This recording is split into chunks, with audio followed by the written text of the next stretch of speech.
পিতামাতার সেবা যদি কোনো সন্তান করে, মনের একাগ্র থেকে কোনো সন্তান যদি পিতামাতার সেবা করে,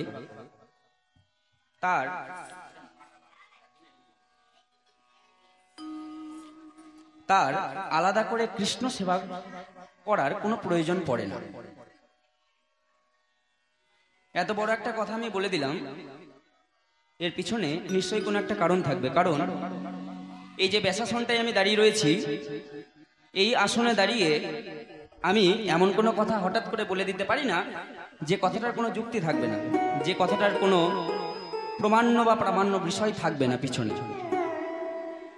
তাহলে আমি কথাটা কি বললাম, যে পিতামাতার সেবা যদি কোনো সন্তান একনিষ্ঠভাবে করে থাকে, তাহলে তার আলাদা করে কৃষ্ণ ভজন না করলেও হয়, সে কিন্তু কৃষ্ণর যে আশীর্বাদ সেটা কিন্তু সে পেয়ে যাবে।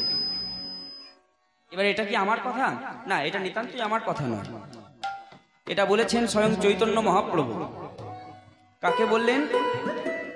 না, রঘুনাথ ভট্ট।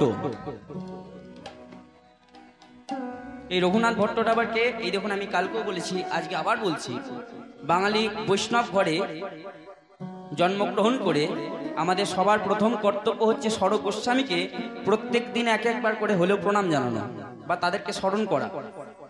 বর্তমানকালে আমাদের এত দুরবস্থা যে আমরা তাদের স্মরণ করা তো তাদের চিনতেই পারি না। আমরা ফটোতে দেখতে পাই, ছবিতে দেখতে পাই যে 6 জন গোস্বামী দাঁড়িয়ে রয়েছে, কিন্তু কোন দিক থেকে কে দাঁড়িয়ে রয়েছে এগুলো জানার প্রয়োজন মনে করি না।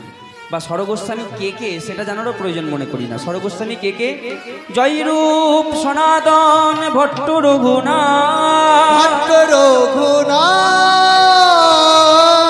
শ্রীজীবী গোপাল ভট্ট দাস রঘুনাথ।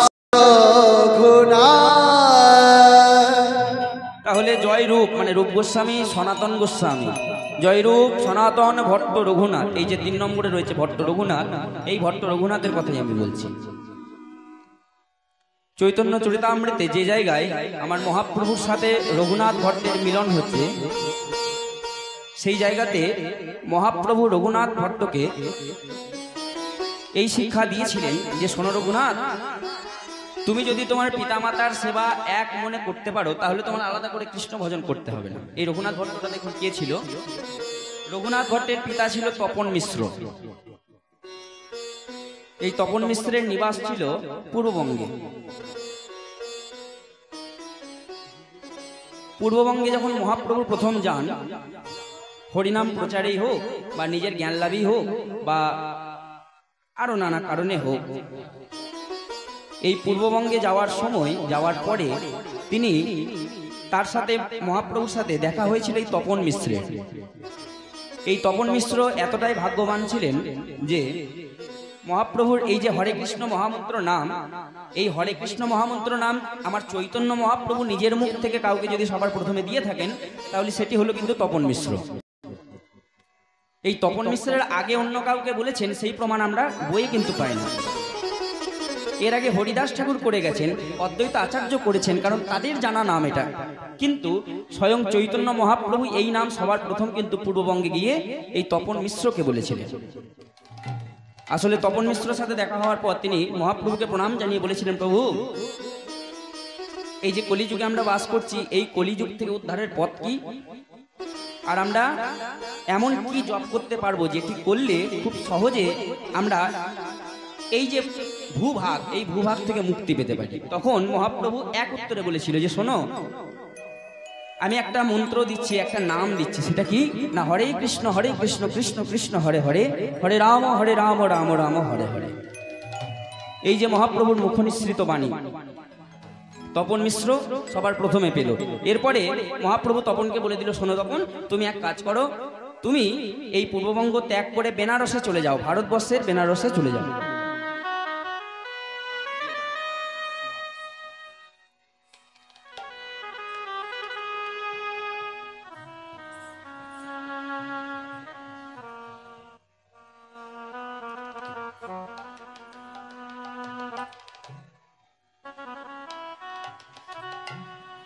মায়েরা উলুধ্বনি, শ্রী গুরু কৃষ্ণ ব্রহ্মানন্দে নিতাই গৌর হরি বল, হরি বল।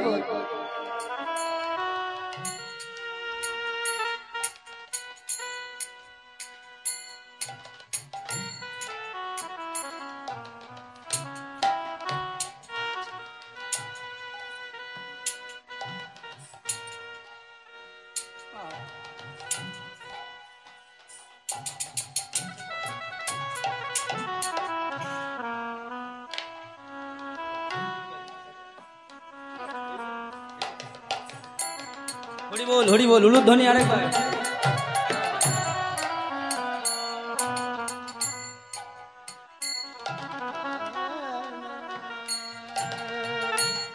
জনিতাই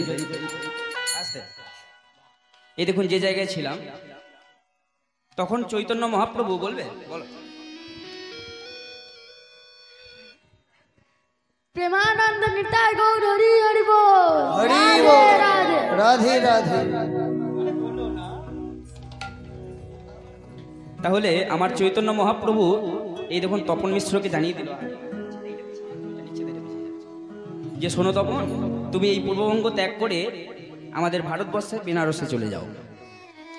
আর এই বেনারসে যাওয়ার পরে তোমার স্ত্রীর গর্ভে একজন সন্তান হবে যে বড় হয়ে ভাগবত ধর্ম প্রচার করবে। এই দেখুন ভারতবর্ষের মাটিতে এত এত জায়গা থাকতে শুধুমাত্র মহাপ্রভু বেনারস কি বললেন? এর পিছনেও কারণ আছে। কারণ আমার মহাপ্রভুর পূর্বজন্মে সেই সময়টাতে আমাদের এই বাংলায়, পশ্চিম বাংলার মাটিতে শিক্ষার মান কিন্তু এতটা ভালো ছিল না। শিক্ষার মানটা ভারতবর্ষে যে দুটি জায়গাতে সব থেকে ভালো ছিল তার মধ্যে একটি হচ্ছে বিহারের মিথিলা, আর একটি হচ্ছে এই বেনারস। বিহারের নাম আমরা এখনো শুনতে পাই, নালন্দা বিশ্ববিদ্যালয় এখনো নাম করা, কিন্তু সেই সময় বিহারের মিথিলাতে পড়াশোনার মান খুব বেশি ছিল। বর্তমান কালে বরঞ্চ বিহারের যে পড়াশোনা তার মান অনেক গুণ কমে গেছে, শিক্ষার মান অনেক নিম্নগামী। এই দেখুন মহাপ্রভুর শিক্ষাগুরু ছিলেন গঙ্গাদাস পণ্ডিত, এবং গঙ্গাদাস পণ্ডিতের শিক্ষাগুরু ছিলেন সার্বভৌম ভট্টাচার্য। এই সার্বভৌম ভট্টাচার্যকে আমরা খুব একটা মনে রাখি না, কিন্তু তার একটা পরিচিত গান আমরা লীলা কীর্তনে খুব বেশি পেয়ে থাকি। তার লেখা একটা পদ বলুন বা গান বলুন বা স্মরণ বিষয়, সেটি হচ্ছে উজ্জ্বল বরণ গৌর বর দেহ। এই একটি গান আমরা পেয়ে থাকি খুব লীলা কীর্তনে, বন্দনায় অনেক কীর্তনিয়াই করে থাকেন। এই গানটি লেখা হচ্ছে আমার এই সার্বভৌম ভট্টাচার্যের। তিনি যখন শ্রীরাম পুরীতে ওই সরভুজ গৌরাঙ্গ দেখেছিলেন তখন সেই রূপকে বর্ণনা করতে গিয়ে এই গানটি লিখেছিলেন। তাই সার্বভৌম ভট্টাচার্য ছিলেন আমার মহাপ্রভুর শিক্ষাগুরু। তিনিই প্রথম এই বাংলা থেকে বিহারের মিথিলাতে গিয়ে সেখানকার শিক্ষা কেমন, কিভাবে পড়লে আরো জ্ঞান অর্জন করা যায় সেগুলোকে নিজের ভেতরে নিয়ে এই বঙ্গভূমিতে এসে বলেছিলেন যে শোনো, আমি এগুলো পড়ে এসেছি, দেখে এসেছি। যারা বই লেখে তাদেরকে দিয়ে এই বাংলাতে লিখিয়ে নিয়েছিলেন পরে, যে শোনো আমি দেখে এসেছি, তোমরা লিখে নাও, এটা ভবিষ্যতে তোমাদের কাজে লাগবে। তবে এই বাংলায় শিক্ষা এসছে। কিন্তু বর্তমানে দুর্ভাগ্য, আমরা শিক্ষার মান জানতে গেলেই শুধু রামমোহন, বিদ্যাসাগর এই নামগুলো আমাদের সবার সামনে চোখে আসে। কিন্তু দেখুন তারও কত কত পূর্বে সার্বভৌম ভট্টাচার্য এই বাংলায় শিক্ষা নিয়ে এলেন। আর বললাম বেনারস, এই বেনারস আবার খুব শিক্ষাগত দিক থেকে খুব উন্নত। শুধুমাত্র সংস্কৃত ভাষার উপরই বেনারসে দুটি আলাদা করে বিশ্ববিদ্যালয় আছে, একটা তো হিন্দি ইউনিভার্সিটি আর একটা কি বেশ না। এছাড়াও বেনারসে খুব ভালো সানাই বাদক দেখবে, বিয়েতে একটা সানাই বাজে বিসমিল্লা খায়ের, ওই বিসমিল্লা খা এই বেনারস থেকে পড়াশোনা করেছিলেন, সানাই শিক্ষা গ্রহণ করেছিলেন। এই বেনারসে ধ্রুপদের খুব ভালো চর্চা আছে।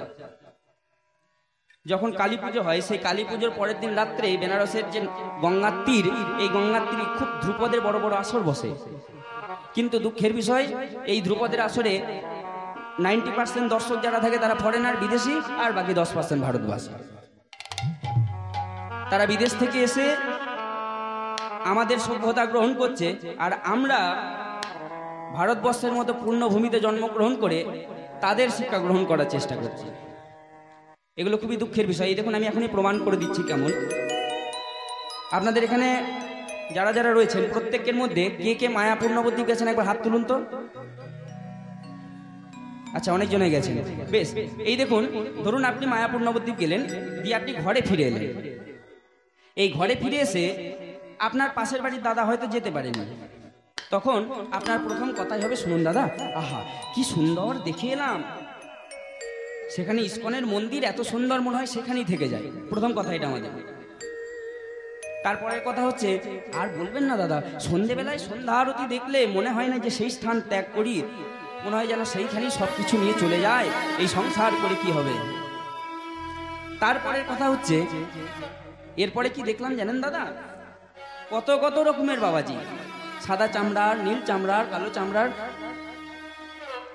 এই দেখুন, এই কথা বলা মানে প্রত্যক্ষ বা পরোক্ষভাবে কিন্তু যদি ভাবা যায় তাহলে নিজের গালে নিজের থাপ্পড় মারা উচিত হচ্ছে এক পরিমাণে দেখতে গেলে। কারণ গৌর আমাদের ঘরের ঠাকুর, আমাদের ঘরের ভগবান, আমাদের বাঙালির নিজের প্রাণ পুরুষ। আমরা নিজেরা তার আনুগত্য তো স্মরণ করতে পারছি না, উল্টিয়ে সেই ধামে গিয়ে বিদেশিরা যারা এসে তার আনুগত্য নিয়েছে তাদেরকে দেখে আমরা খিল্লি উড়িয়ে পাশের বাড়ির লোককে বলছি যে এই দেখে এলাম।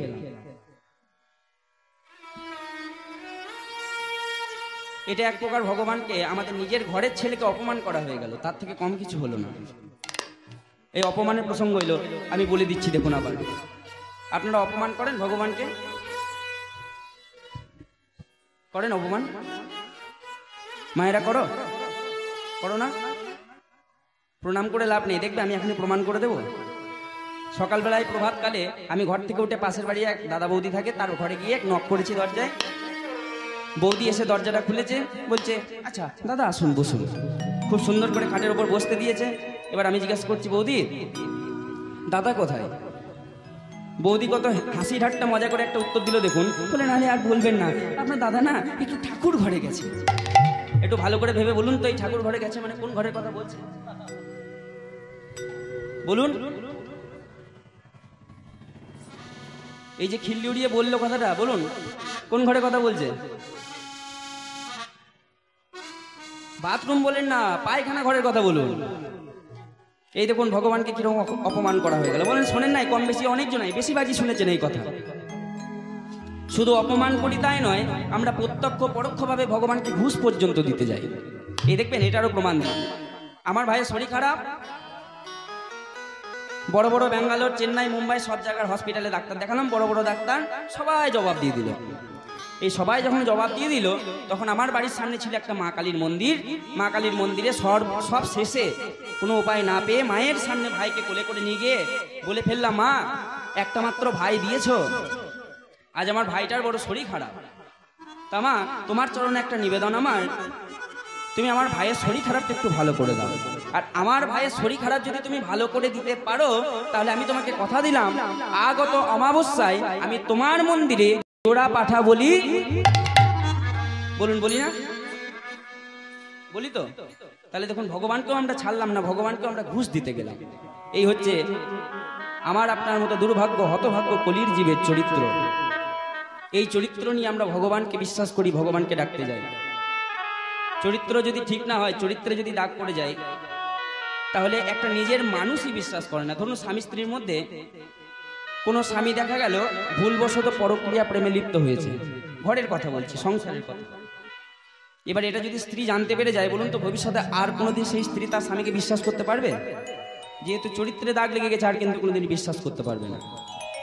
তাহলে যেখানে এক জন্মের একটা সংসারে ছোট্ট একটা ভুল তার স্ত্রী মেনে নিতে পারছে না চরিত্রে দাগ লাগার জন্য, সেইখানে আমরা এই চরিত্রের মানুষ হয়ে ভগবান কিভাবে আমাদেরকে ভালোবাসবে, কিভাবে স্মরণ করবে? তথাপি ভগবান আমাদেরকে স্মরণ করে। তাহলে ভগবান আমাদেরকে কতটা কৃপা করেছে, কতটা করুণা করেছে। আচ্ছা, যে জায়গায় ছিলাম, এবারে তখন তপন মিশ্র কি করলো, তার স্ত্রীকে নিয়ে ভারতবর্ষের বেনারসে এলো। এই বেনারসে আসার পরে একটা সন্তান জন্মগ্রহণ করলো, তার নাম হলো রঘুনাথ ভট্ট। এর মধ্যেই মহাপ্রভু আমার সন্ন্যাস ধর্ম গ্রহণ করে পুরী ধামে গিয়েছিলেন। পুরী ধাম থেকে পুনরায় বৃন্দাবনে ভ্রমণ করতে যান। এই বৃন্দাবনে যাওয়ার সময় এই রঘুনাথ ভট্ট অর্থাৎ তপন মিশ্রের বাড়িতে মহাপ্রভু আমার 3 দিনের জন্য ছিলেন, রাত্রিবাস করেছিলেন। সেই সময় মহাপ্রভুর ধর্মে, মহাপ্রভুর যে প্রচার, মহাপ্রভুর যে ভাগবত ধর্ম, সেইভাবে খুব প্রচুরভাবে বিভাবিত হয়েছিলেন রঘুনাথ ভট্ট। এবং মহাপ্রভুকে বলেছিলেন, প্রভু আমি আপনার চরণ সান্নিধ্য লাভ করতে চাই। সেই সময় মহাপ্রভু এই রঘুনাথ ভট্টকে খুব ভালো করে বসিয়ে বুঝিয়েছিলেন, শোনো রঘুনাথ, তোমার ঘরে বৃদ্ধ পিতামাতা রয়েছে, তুমি কি ভাবছো এই পিতামাতার সেবা না করে তুমি আমার সাথে গিয়ে হরে কৃষ্ণ হরি বল বলে সন্ন্যাস ধর্ম গ্রহণ করে ওই পথে পথে ঘুরে বেরিয়ে তুমি ভগবানের কৃপা পাবে?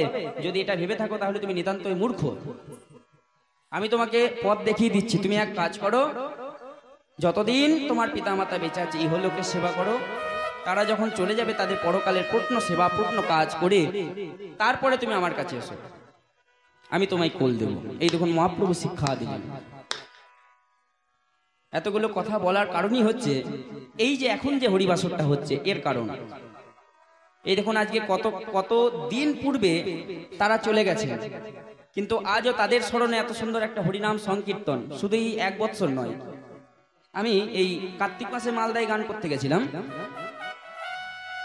সম্ভবত 25শে কার্তিক হবে, মালদার কি রাজনগর বলে একটা জায়গা কালিয়াচকের পাশে। ওইখানে আপনি ঘরের একটা সন্তান কীর্তন করালেন, তা তাদের যে পিতামাতা তারা গত হয়েছেন আবার প্রায় 40 বছর পূর্বে। 40 বছর ধরে কোনো কীর্তন হয়নি, 40 বছর পর স্মরণ সভা করে তার উপলক্ষে একটা কীর্তন। আমি তো কি অবাক যে এত বছর পরেও মানুষ মনে রেখেছে।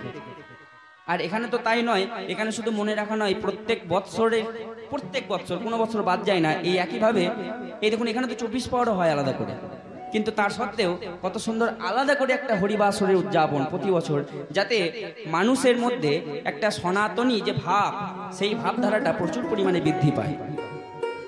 এইভাবে লীলা সংকীর্তন নাম সংকীর্তন করার উদ্দেশ্য একটাই, যে আমরা যারা হিন্দু যারা সনাতনী, আমাদের এই সনাতন ধর্মকে যেন চিরকালের জন্য বাঁচিয়ে রাখা যায়, টিকিয়ে রাখা যায়। আর কি কোনো লক্ষ্য আছে? আর কোনো কিন্তু লক্ষ্য নেই। যদি ভাবেন যে অত্যাচারগুলো পূর্বজন্মে কিছু কিছু কাল পূর্বে পর্যন্ত হয়ে এসেছে, সেগুলো যেন ভবিষ্যতে আর না হয়, তার জন্য কিন্তু এই যে উদ্যোগগুলো, তারপরে আনন্দ হোক, ভক্তি হোক, প্রেম উদয় হোক, সব কিছু ঠিক আছে, খাওয়া দাওয়া হোক, প্রসাদ পাওয়া হোক, কিন্তু সবার প্রথম লক্ষ্য প্রথম উদ্দেশ্যই হচ্ছে সনাতন ধর্মকে একইভাবে সমানভাবে আরো পৃথিবীর চারিদিকে ছড়িয়ে দেওয়া।